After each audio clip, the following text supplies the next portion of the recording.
But it's amazing how many men offered their lives in sacrifice. And so as we look at these graves, remember the men who died and the women who died, gave their lives, gave up their opportunity to have children and family and enjoy their grandchildren.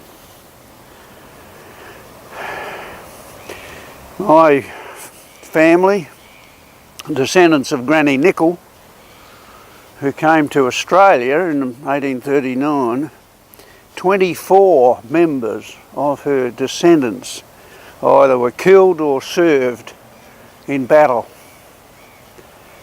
And as we think about those people, we give thanks to God. And our reading for today comes from Ecclesiastes chapter 3, where we read, "There is a time for everything, and a season for every activity under the heavens. A time to be born and a time to die. A time to plant and a time to uproot. A time to kill and a time to heal. A time to tear down and a time to build.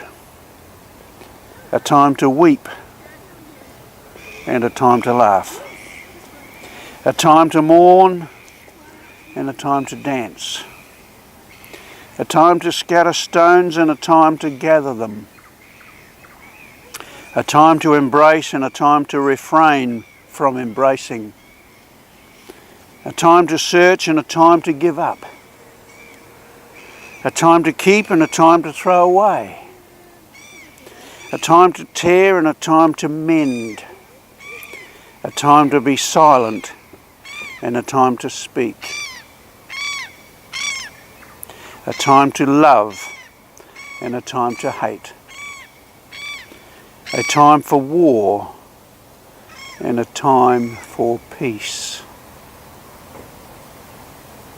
I pray we'll have more time for peace than for war in the future. God be with you. So from New Zealand, where our ANZAC brothers and sisters also gave their lives, we say, lest we forget.